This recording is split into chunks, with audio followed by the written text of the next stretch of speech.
the record button. I I'm think it recording is now. live now. Recording and it's live, looks like. Okay, here we go. Here we go. Okay. People coming in. So Dr. Segars and Dr. Bowling, who's going to go first? I'm going to go first and then we'll kind of bounce around a little bit during the presentation. Great. That sounds perfect. Very fun. Welcome to Chat with Green Aggies, everyone. All right, sorry, I'm trying to get my screen to. Welcome. Please hold.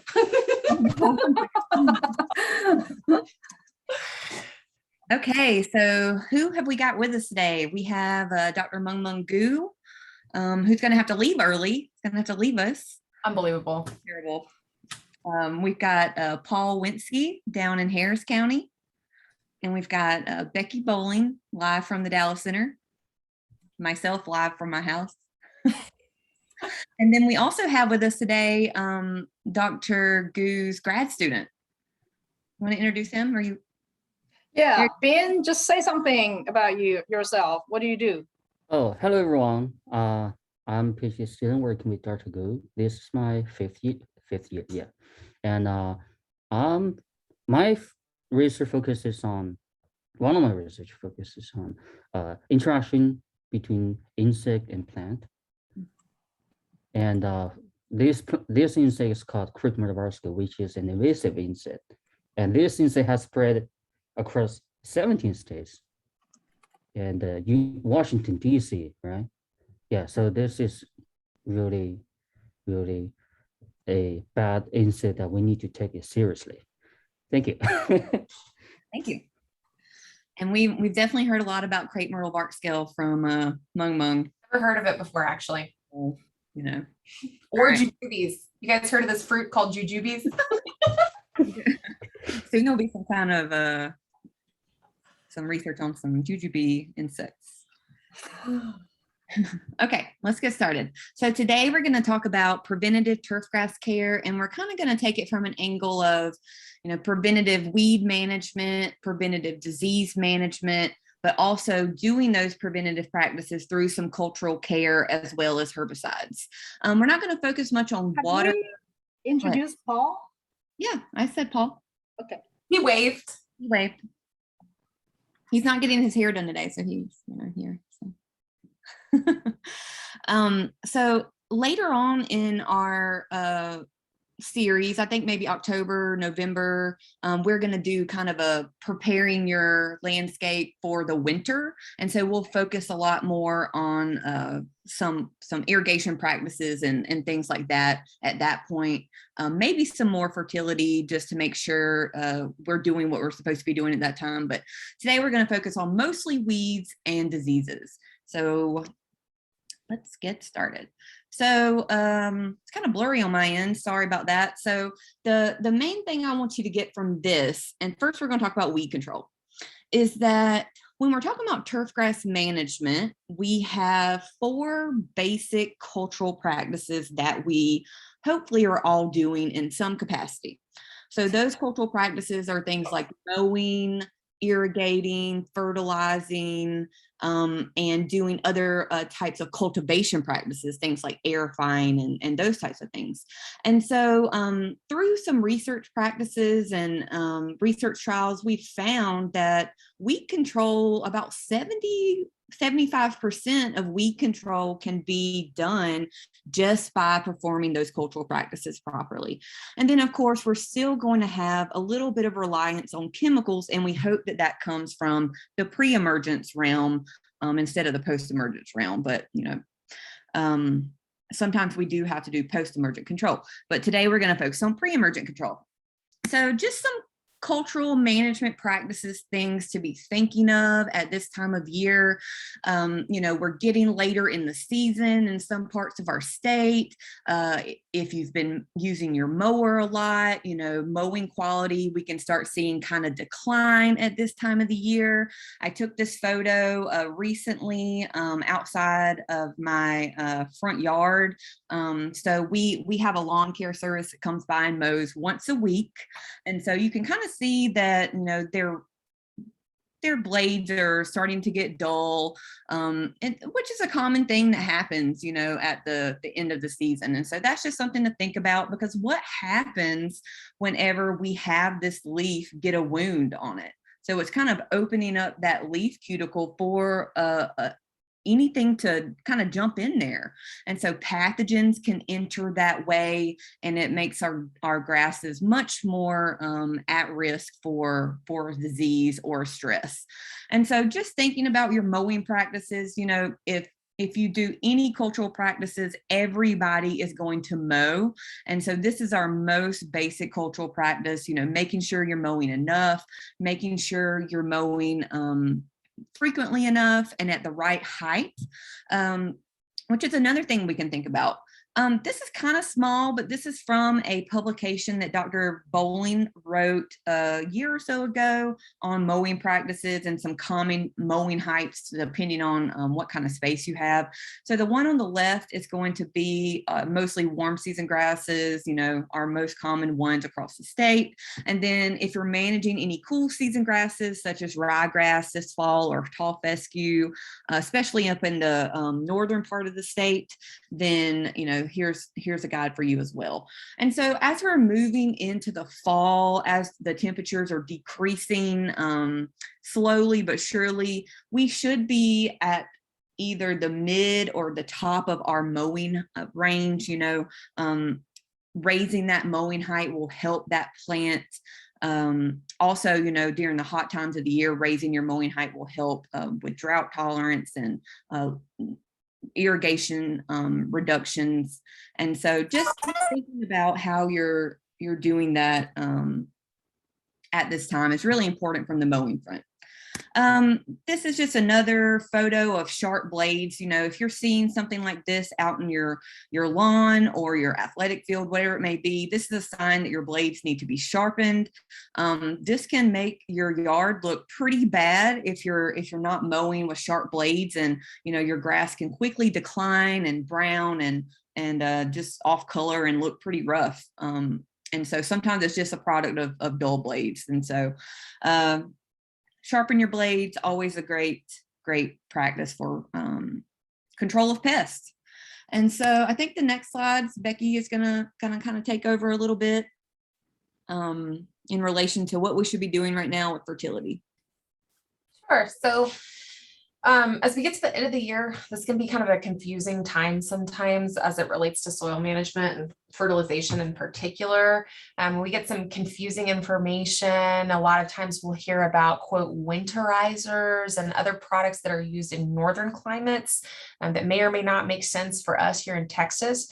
So a couple things to focus on. You know, first is, you know, soil testing, always the best place to start when you want to know what's going on with the soil in your turfgrass system and what the actual needs are. Our primary goal going into winter and preparing for winter is to not have deficiencies. So, you know, a nutrient is only as beneficial as the plant is able to use it. So having a surplus a lot of times doesn't necessarily benefit us. We're just focused on eliminating those deficiencies and identifying what they are going into fall. And in particular, we want to make sure that the plant has sufficient potassium, sufficient phosphorus. These are important nutrients for winter preparation. They help support root growth and osmotic regulation, stress response in the plant. And we do want to make sure that there's not a nitrogen deficiency. So there was some research that came out a few years ago that demonstrated that plants, turfgrass in particular, will rely upon the previous year's nitrogen for the first couple of weeks, a lot of times in the spring. So we see uptake and assimilation of that nitrogen into the plant. And then before its roots become especially active in the early spring, it's really relying on that. So if we go into the winter with a nitrogen deficiency, it can create an issue. Now, that being said, we don't want to over apply some of these nutrients like nitrogen too late in the season, As we've talked about many times on here before, nitrogen is primarily responsible for the production of above ground leafy green growth. It's a very important nutrient as it relates to turf grass health and vigor. But if we encourage too much of that growth really late in the season, we increase the likelihood of winter injury, winter kill. Think about it. We're encouraging more succulent vegetative growth during a time in the year where we may have freezes. So this can cause the cells to rupture, can cause increased injury on that plant. It's basically forcing the plant to continue focusing on above ground growth instead of thinking more about moving its reserves into its roots and rhizomes for winter dormancy. So typically we recommend that the final nitrogen application of the year goes out about 6 weeks before the historic first frost for your area. So you can look up the almanac. It varies depending on where you are in Texas. So up in the Panhandle, you may have already missed your window. As we go further south in Texas, this pushes well into October. And as we know here in Texas, this can vary from year to year. So it's never a guarantee. But we're looking at making that final application of the year at the end of the season. We see a lot of conflicting recommendations across scientists in terms of whether a quick release or a slow release product is more appropriate for a fall application. I know that Ben Worley here at Texas A&M from some of his research believes that the better thing to use in the fall at the end of the year is going to be a quick release, a soluble product that can be taken up, assimilated quickly by the plant. So there's not that residual release of nitrogen as we push into that colder weather. But I also know that he's doing some new research now, at least on golf courses, looking more at fertilization timing. So we should get some new information on some of that over the next couple of years. So again, getting that soil test done, looking at what is the current availability of your macro and micronutrients, what needs to be supplemented and included in that final fertilizer application of the season to make sure that your plant has everything it needs, your turfgrass has everything it needs before we get into winter. So that should be a really big focus this time of year, not applying things too late in the season, and just making sure that we're just meeting our needs. So again, 6 weeks before that historic first frost date. And in the spring, we typically recommend that you do not fertilize, at least not with quick release products, until you've mowed twice. So this is an indication that the turf grass is actively growing and it's ready to start taking up those nutrients. So Chrissie's got some good stuff in here. It's always good to get a reminder of the importance of soil pH. So here in the state of Texas, we see tremendous pH variability depending on where you are in the state. We see more acidic soils typically in East Texas. And as we go further west, they'll become more alkaline, meaning our pH goes up. We will get pockets of acidic soils in other parts of the state, especially as we go down south.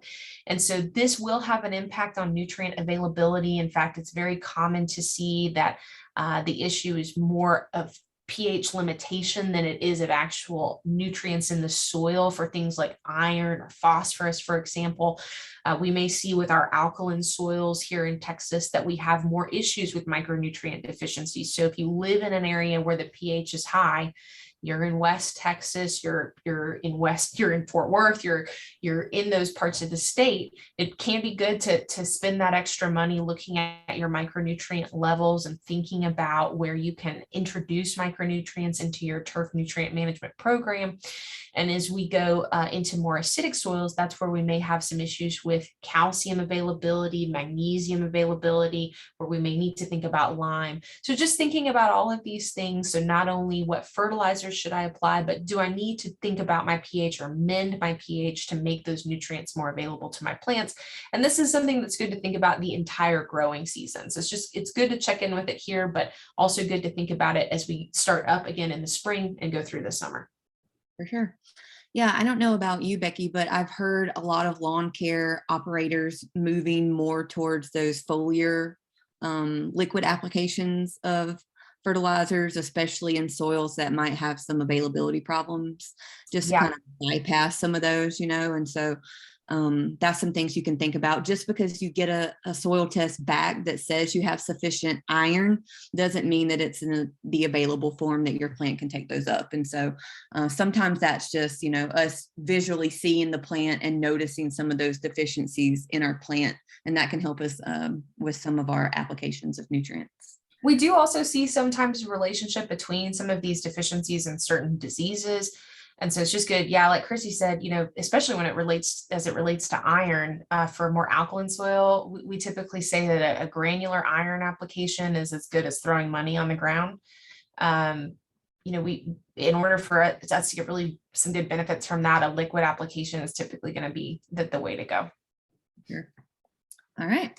So we'll switch gears back again and, well, if I get the PowerPoint to go, we'll switch gears back again and think about some weed control and what we can do regarding herbicide management of weeds. And so, good fertility practices, good mowing practices, good cultivation practices, those are all going to make your plant want to be healthier. It's going to lead to a healthier, dense lawn that's going to fight these weeds. But of course, we know that there are always issues that pop up.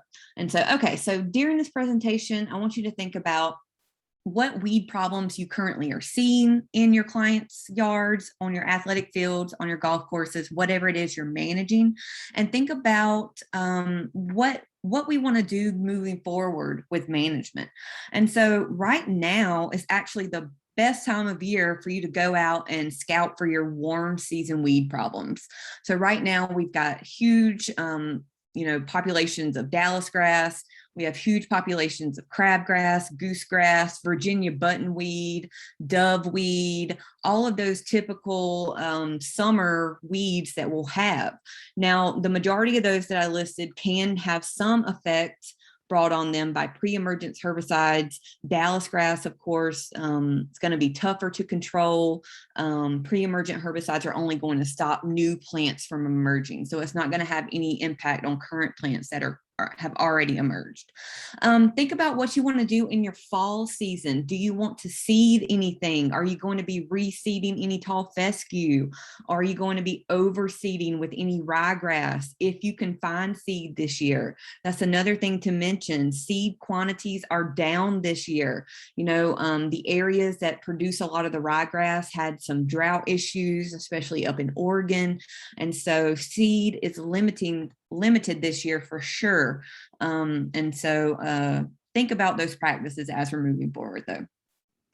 So the basics of pre-emergent herbicides are that they're effective against our annual weeds, things like crabgrass, goosegrass, those types of things. But we're getting ready right now to prepare for our winter annual weeds to come up. Things like chickweed, Carolina geranium, henbit, annual bluegrass, those types of weeds, rescue grass. And so timing can really be critical. Now, these herbicides are not stopping these weed seed from germinating, it's stopping them from emerging as new plants. And so what are some different pre-emergent herbicides we can use, and what weeds are they going to be most effective on? Okay. So before we get into that, there's a lot of talk about pre-emergent herbicides potentially impacting your desirable plant. Is that true? Does anybody know which group of herbicides will impact the rooting or have a potential to impact the rooting of your desirable plant? So there's some hints on here. Pendimethalin on zoysia grass, you can see kind of a clubbed shaped root, kind of swollen. Here's orazolan on St. Augustine grass and dithiopyr on Bermuda grass. These chemicals are all in the same mode of action, and they're all in group number 3. Now, this is kind of a large table here. It's just a combination of probably the more commonly used preventative herbicides on lawns, sports fields, many different use sites. And you can see a number over here. So this number is going to relate to the mode of action or the way that herbicide kills that plant or stops it from emerging. And so we just saw pendimethalin, dithiopyr. I didn't have orazolan on here, but that's okay.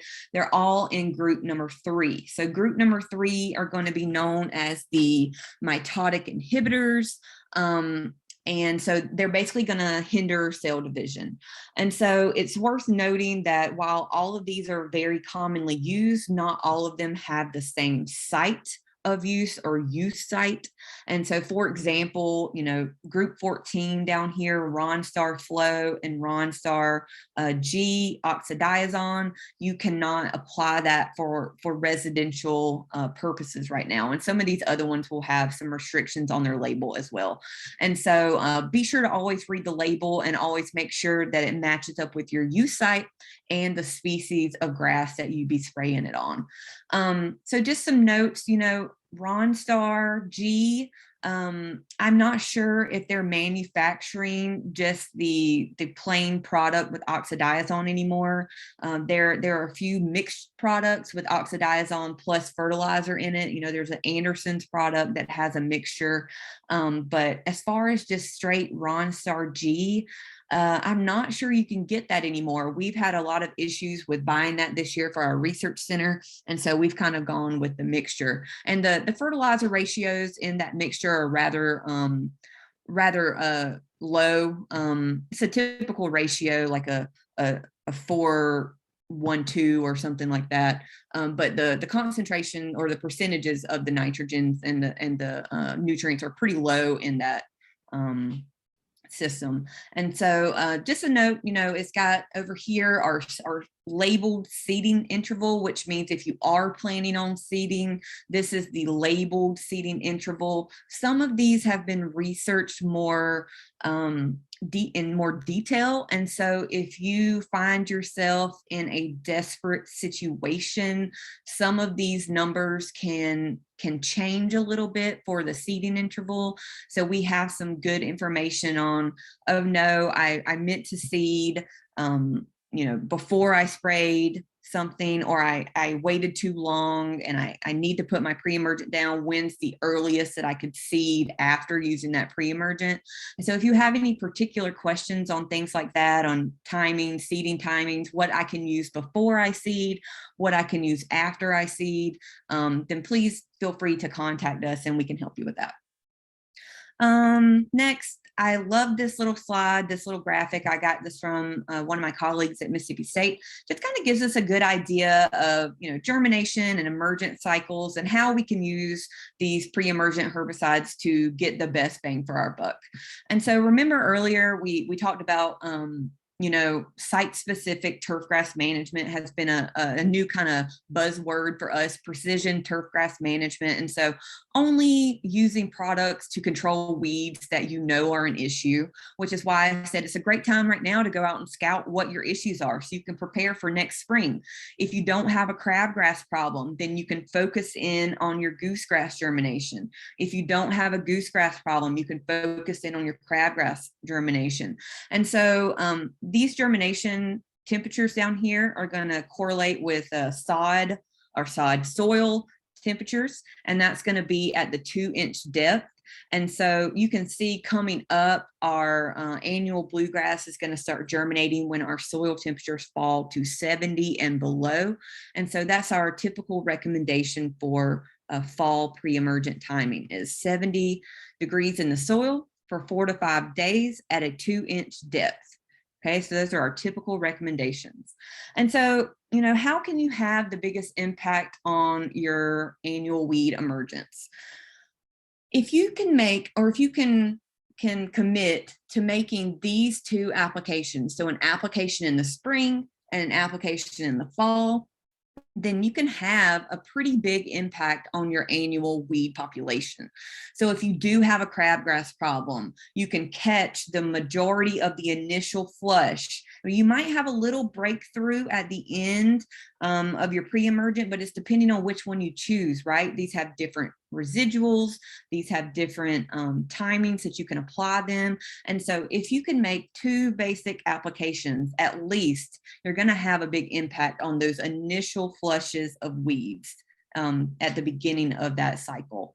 Now, again, you can do things like this. You can, depending on your residual, you can make multiple applications, 2 in the spring, 2 in the fall, and you're going to have extended coverage of your weed cycles. And so, for certain weeds, we recommend this 100%.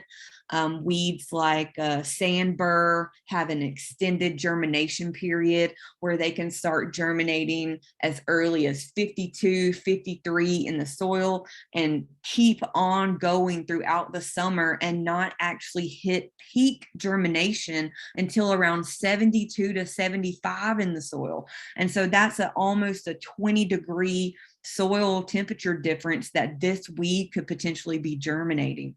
And so if you do have a sand burr problem, we always recommend for you to at least do 2 applications of pre-emergent if possible in that case. Same with annual bluegrass. We're finding that there's a lot of variability within the germination cycle within different biotypes. And so using that same kind of mindset to get extended control, because we used to think that annual bluegrass just died out when it got warm, right? And, I saw annual bluegrass well into the summer months, well into the month of August in Texas this year, growing well, thriving. And so, these weeds are adapting. They are becoming a longer problem than they may have used to be. And so just recognizing that, we have to change with the environment is another thing that's going to help us in regards to control. So Dr. Bowling is heavily involved in a SCRI grant on annual bluegrass. So I'll let her talk about some differences that they've seen throughout that project. Sure. So like Chrissie said, we are seeing that annual bluegrass is not quite the hard annual that we previously thought it was. In fact, there's a lot of new data to support that it is not an annual at all. Is actually the new school of thought is that we're seeing it behave more as a perennial that under the right conditions, it will thrive all year long, even in warmer climates potentially. One of the things that we looked at for the study that we're doing, which is a very large study with multiple objectives, is we wanted to look at seedling emergence patterns for this weed. We had multiple reports, especially in South Texas, of pre-emergence herbicide programs that were failing to control this weed. And so one of the things we were curious about was whether or not this was an issue of timing based on when this weed is emerging. So we set up 2 research sites, one in College Station and one down closer to Houston, to look at seedling emergence patterns. So each of these squares that you see here in this photo is about a yard by a yard. And we've got a weather station here in the middle that measures soil moisture and soil temperature data to a 2-inch depth. And then I have a very lucky grad student that gets to go out and get on his hands and knees and pull every little seedling that comes up in these plots and count them. And so what he did was, this was from a couple years ago, but he took some counts at both locations. And what you see here at the top is the flush of emergence of this weed per square meter in College Station here at the top. So you can see there's definitely a big peak of growth there in the fall. In fact, this was the year that you guys may recall that we had a very, very warm October. So we saw some delayed germination of this weed. Normally we might see it germinate a lot earlier. And then we had just a couple of plants germinate later in the season. But when we went down to the further southern location, we actually saw 2 distinct flushes of germination, pretty pronounced. So we had that initial flush of germination in the fall, and then a second one later around January. And so what this means is, Chrissie showed the slide with the pre-emergence and their residual activity. If we use a product that only has a residual period of activity of about 3 months, we apply that product in late September or early October, maybe we're able to at least prevent emergence of this particular flush, but that product may no longer be active at the point that we have this second flush of growth. And we actually saw here, this is the soil temperature data here. We actually think that this was driven more by fluctuations in soil moisture. And so I don't know, Chrissie, try to click it and let me see if it does the animation. It may not. Okay, there we go, perfect. So if I look up here at our College Station location, we had a little bit more stability in soil moisture throughout the season. If you look at that more southern location, you see we kind of have a dip in soil moisture, and it looks like we got some rainfall about 2-3 weeks before that second flush. So we had just enough of a dry down and then another round of rain, and then it led to that second flush. And so it's not to say that temperature is not important, but in this particular case, we actually think that the soil moisture fluctuations had more of an impact. And so what this means is, the slide that Chrissie showed previously with the 4 applications of pre-emergent herbicides, depending on the weeds that we're trying to control, we may have to rethink what is an appropriate program to really be effective. How many sequential applications do I need to make? And when should I be making those applications? Of course, we do not want to exceed the maximum annual use rate for a product. We want to make sure that we're only applying as much product as we are labeled to apply. But in a scenario like this, making a second application to prevent infestation from that second flush may be really important. And we similarly may see issues like this with something like a sand burr. Sand burr is a weed that can germinate at soil temperatures between 52 and 75. So big range there. And so we have several weeds like that. Obviously Chrissie showed you guys those patterns for those are the 3 most common weeds that we deal with a lot of times in turf, but it doesn't mean that depending on the site you manage, you may have a whole other troublesome weed that you're dealing with that has a completely different life cycle and window of germination. And you may have to kind of think about how to modify your program to get around that. Now, if you're watching and you're a homeowner, I would say don't worry about this as much. I think stick with that twice-a-year program and really focus on good cultural management practices. When we talk about sequential pre-emergent programs, we're really thinking more about high input turf, golf, commercial, athletic field management, because we don't want to get into a scenario where we do have some of those issues that Chrissie showed pictures of with root inhibition and things like that. So, all right, that's all I had to say about that, Chrissie. Yeah, thanks for that designation for sure. When we push multiple applications, a lot of times we are focusing on areas that have higher expectations, right? Areas that could cause some issues if they had some of these weeds, such as tripping hazards, ball roll issues, and things like that. And so, okay, so that's about it for the weed section. We're going to move into a quick disease section. And in terms of preventative disease management for the fall, the number one thing that we are concerned with here is a large patch. Usually, there may be some other things that have site-specific issues, such as some golf courses may have some different types of grass there. Some may have some cool season grasses, but the majority of our areas are warm season grasses, and we're going to kind of focus on preventing large patch expression in the spring. And so, gone are the days where we're just calling large patch and everything brown patch. And so we've kind of designated that now. And large patch is going to be a term that's used for warm season grasses. Brown patch is going to be a term used for cool season grasses.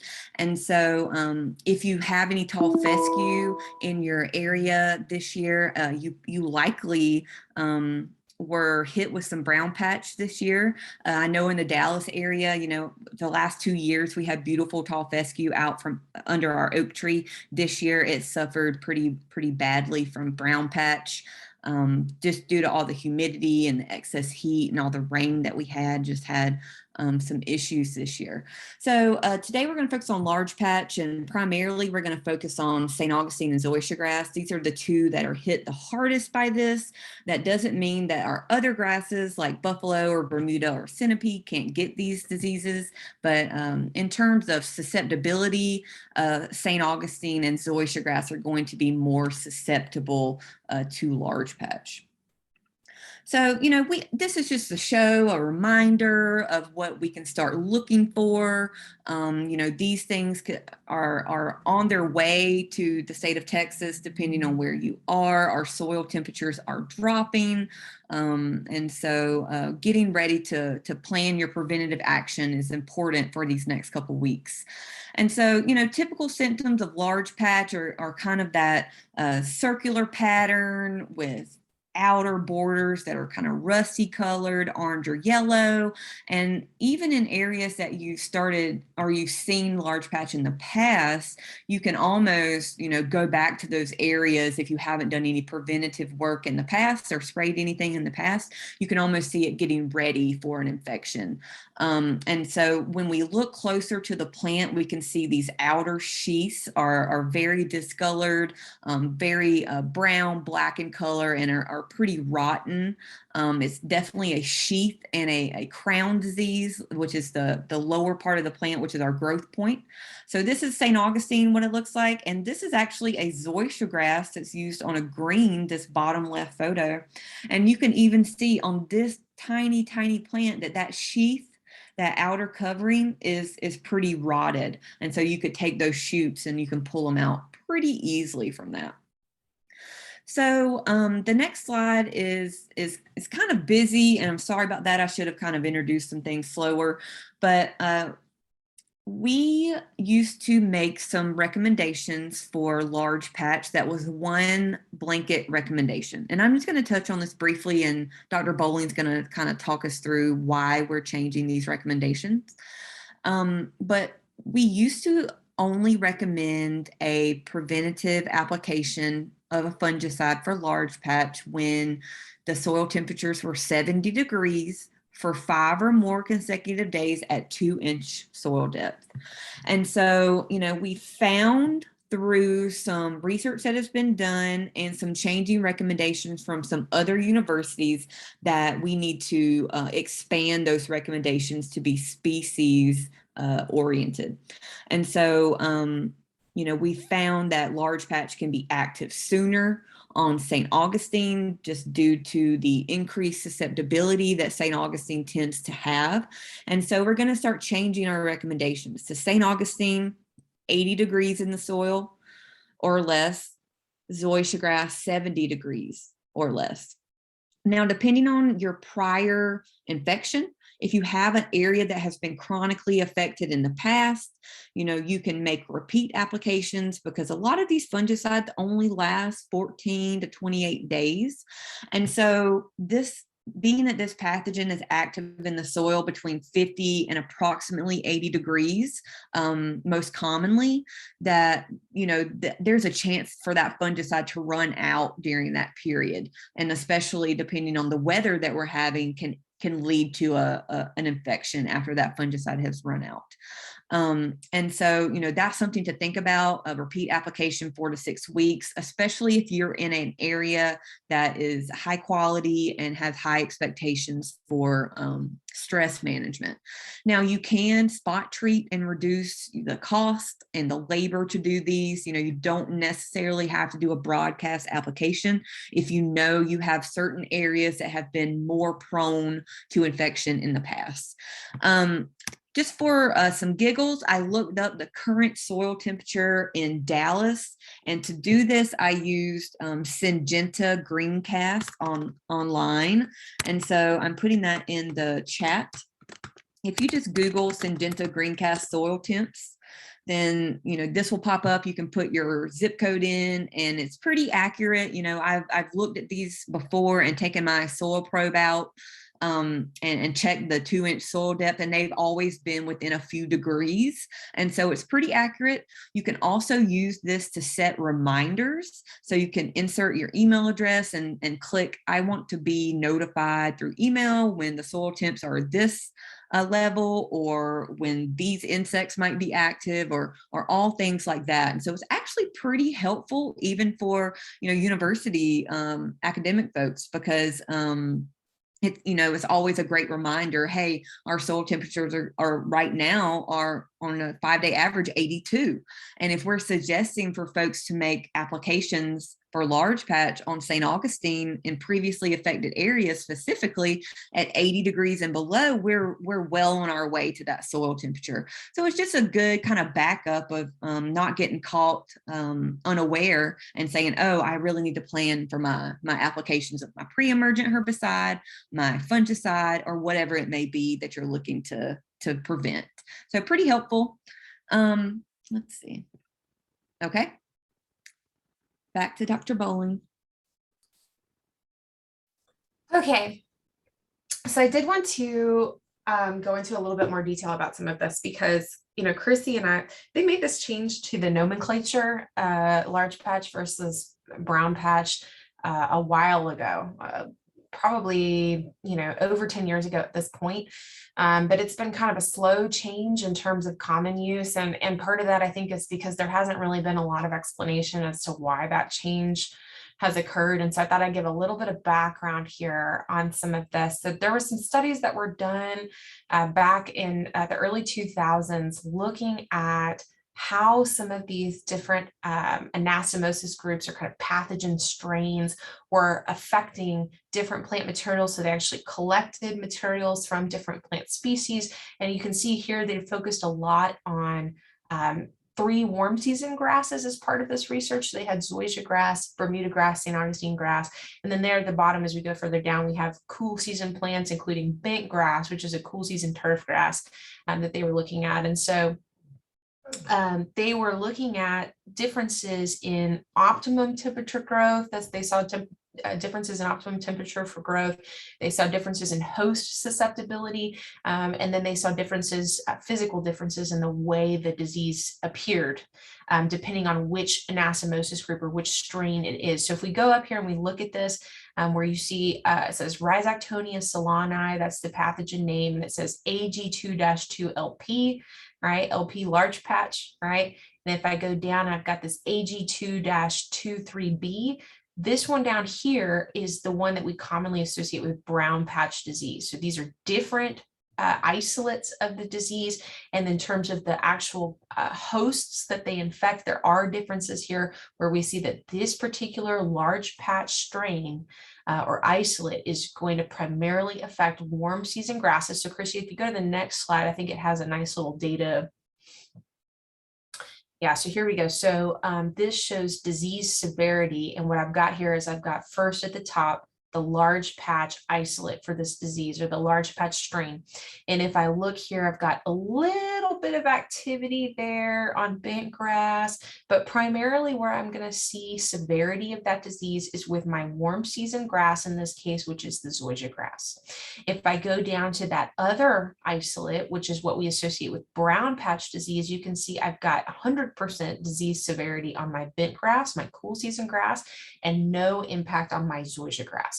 So there is a difference there in terms of the susceptibility of our plant species to these different groups of this pathogen, and that's why we have different names for them now. Next slide. And one of the other things that they looked at in this work is what did the growth rates look like for these diseases in response to temperature? So one thing that I kind of wanted to point out here is if I'm looking at this in, this is in degrees Celsius, but I've kind of converted it over here on the left for you. While our large patch strain hits peak growth at about 73 degrees Fahrenheit soil temperature, it can grow in temperatures between 50 and 86 degrees. So we do see the capacity there for that disease to grow and remain active at those warmer temperatures. And in fact, if I look here, so the large patch strain is going to be this one with the little diamonds on it. And I go to where that peak growth is, and I look at the next couple of data points, that growth really doesn't slow much even at those higher temperatures. And so, you know, if we go to the next slide, what this means is that this is why, you can go to the next one after this, sorry, Chrissie. This is why I think we're seeing that we may see this disease be active in warmer temperatures, and what we think we're seeing, although, you know, I think there's some active research that still needs to be done on this and is being done in different locations, is there appears to be a difference in species sensitivity and susceptibility to this disease at different soil temperatures. So that's where we get back to what Chrissie recommended was, focusing on for spring or for fall applications for zoysia grass. We're still sticking with that 70-degree soil temperature range for 4 or 5 consecutive days. But for St. Augustine grass, we may need to bump that up a little earlier. And I told Chrissie, I'm already starting to see some indicators on the crowns of my St. Augustine that this disease is starting to become active. So I don't see, and we're not even all the way to 80 degrees yet.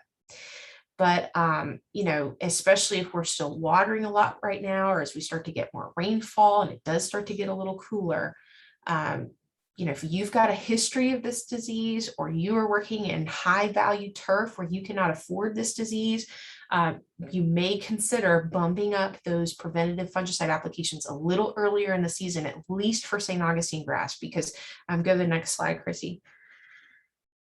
Chrissie and I we both noticed last year that there was large patch a lot earlier in the season than we normally see. So we did definitely see that. This photo was taken last year, not too much later than it is right now. And so we definitely saw some of that. And so, kind of keep your ear to the ground. Like I said, there is some active research on this now. Chrissie's going to talk a little bit about some research that we hope to do here at A&M that's looking at a different parameter and how it relates to all this, which we'll talk about here in a minute. But basically the point is we don't know as much as we thought we did about large patch. We're learning more, and the recommendations are actively changing as the science changes. So just make sure that you continue coming to education like this and go to your CEU courses and try to continue to get the latest information on that.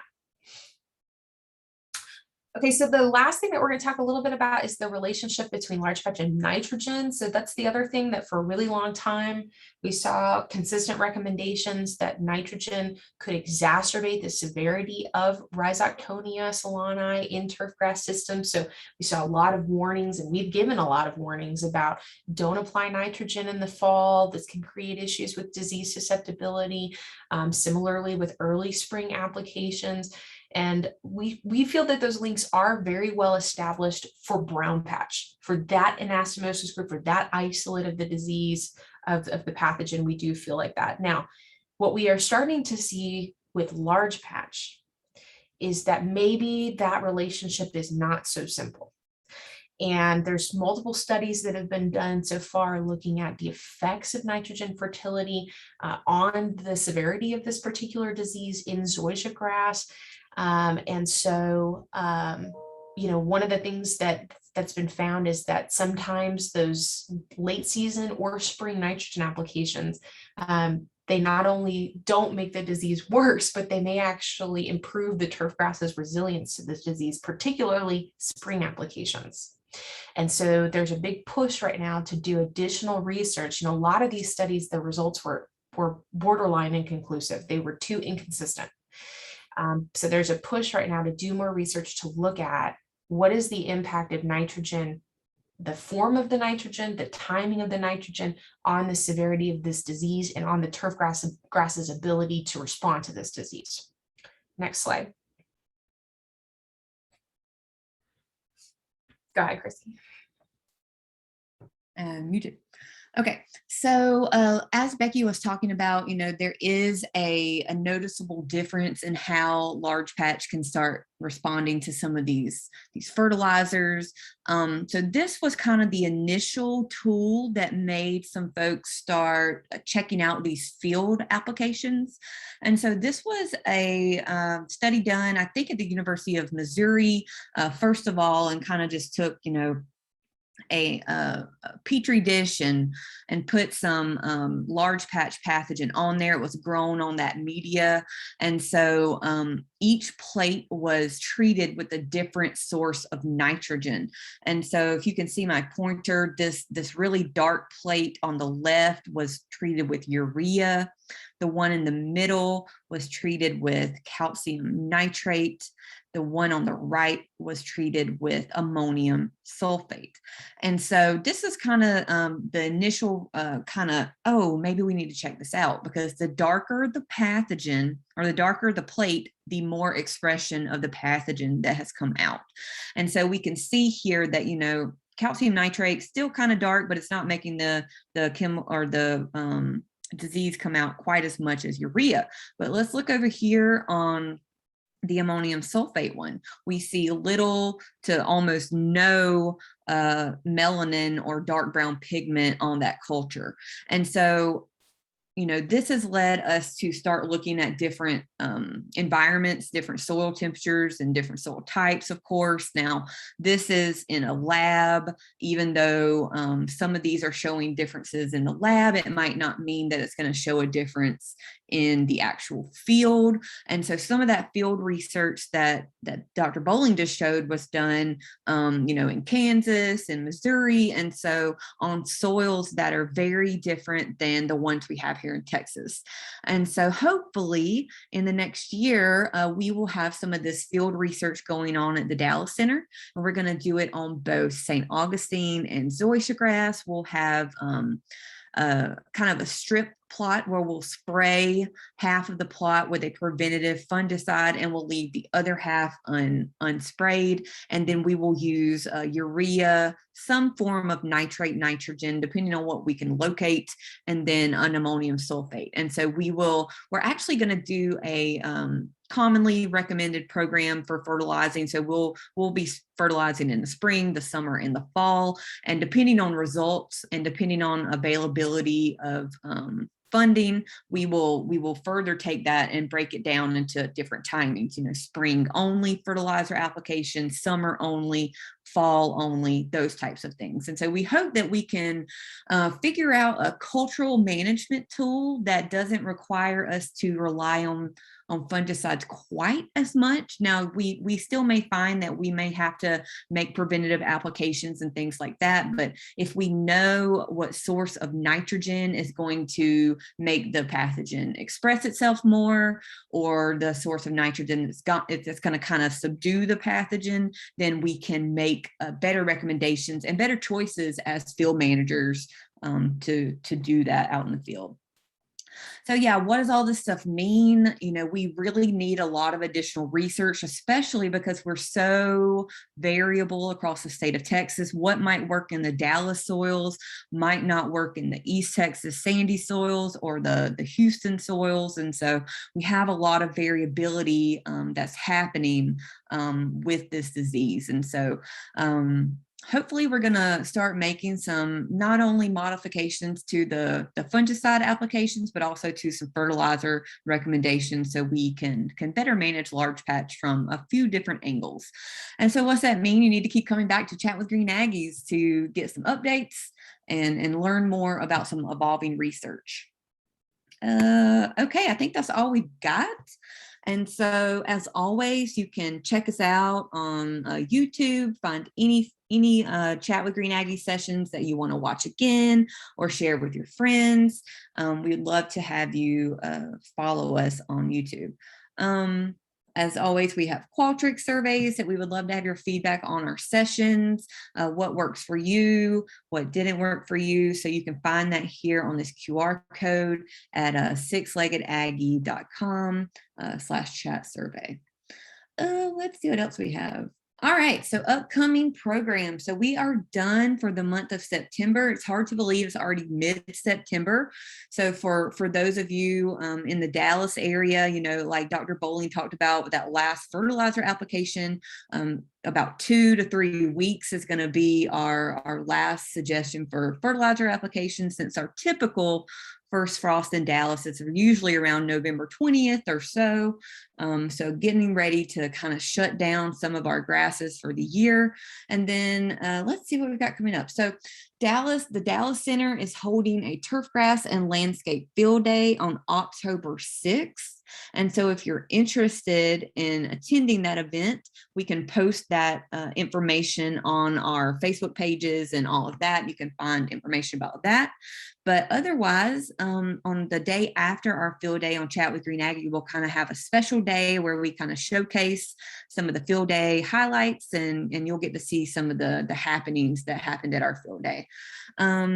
wrapping up October, we'll wrap up the month with fall favorites. We'll talk about some of our favorite landscape sites in the fall and give some tips for some management of those areas with any plants that you might be considering planting in the fall. All right, I think that's about it. Stop sharing. Okay. Anything else, Paul? Anything we forgot about? It looks good from here. All right. How'd the switch with Mung leaving go? Went pretty smoothly, I guess. Everything's still recording, everything's still sharing. So, all right. Yeah. Great. Paul, when's the first frost in Houston usually? You know, we're still recording, I think, and we're live on Facebook. Okay. We usually figure about middle of December. Okay. If we're lucky. But usually December 15th is what and then we normally, last frost date is, they say February 15th. I usually tell people to wait until March 1st. Mhm.